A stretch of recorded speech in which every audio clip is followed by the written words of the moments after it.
Clevelândia, Anarquismo, Sindicalismo e Repressão Política no Brasil, do Alexandre Sames, o autor está aqui conosco.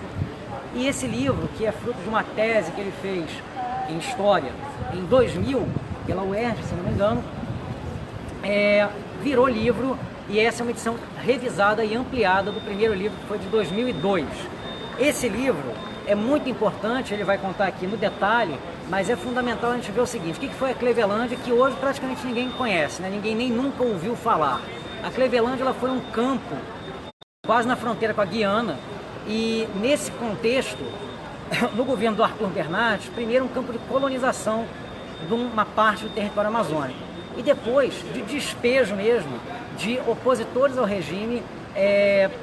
Lembremos que o Arthur Bernardes governou o país sob estado de sítio durante praticamente todo o seu mandato, e foi um mandato de bastante repressão ao movimento social e ao movimento dos trabalhadores, mais precisamente também. É bom que se diga que a Clevelândia, como área de deportação, ela acontece 2 anos depois do governo Bernardes inaugurar a 4ª Delegacia Auxiliar.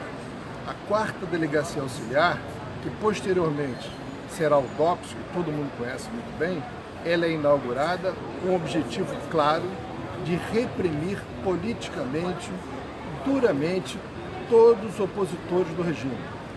E aí não apenas aqueles ligados à classe operária, também todos os militares que tentam se levantar para derrubar o governo. E aí eu estou me referindo ao ciclo tenentista, que começa em 5 de julho de 22, no Levante de Souto Forte, que se prolonga até o segundo 5 de julho de 1924, com a tomada da cidade de São Paulo, e por conta disso, obviamente, o governo articula e organiza a repressão. E a repressão, ela vai ser uma repressão, como já disse, duríssima.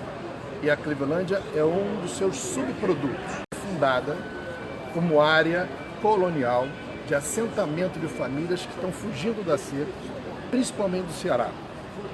Ela começa em 22, com essa vocação de assentamento agrícola, e ela é revocacionada em 1924, na verdade em dezembro de 1924, para a área de deportação. A imprensa da época, depois do período Bernardes, quando a lei da imprensa foi suspensa no final do período Bernardes, com a chegada do Washington Luiz ao poder, os jornais divulgam um número de mais ou menos 1.300 pessoas deportadas.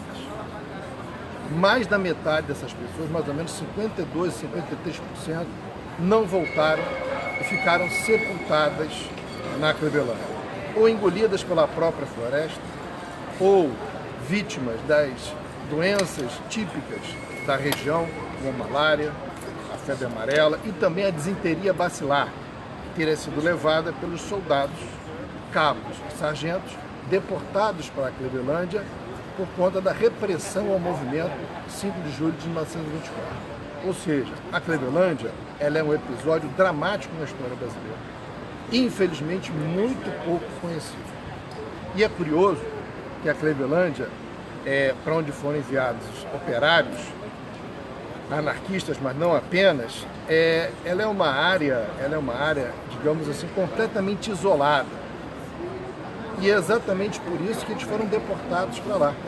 Porque a ideia é de que eles representavam uma turbulência, a estabilidade do governo no antigo Distrito Federal, que era o Rio de Janeiro. Então, existem paralelos importantes, inclusive, com o que está acontecendo hoje. Ou seja, tudo aquilo que representa perigo deve ser afastado. Então, existe um paralelo, infelizmente, para nós, classe trabalhadora, dramático, o governo de hoje e o governo de Bernardes, que governou praticamente todo o período sob o estado de sítio. Quem por acaso não pôde estar aqui hoje, queria que você já deixasse o recado para quem está aqui assistindo. Como é que ela faz, a pessoa interessada, para adquirir o livro? O livro ele pode ser adquirido no contato com os companheiros e companheiras do grupo de base Inimigos do Rei. Eles terão sempre condições de estar dando uma resposta a isso, principalmente para a categoria, que se encontram, etc. Uma segunda possibilidade, eu estou deixando alguns exemplares na livraria Berinjela, no centro do Rio de Janeiro, A livraria Berinjela fica no edifício Marquês de Herval, no subsolo, em frente à livraria Leonardo da Vinci.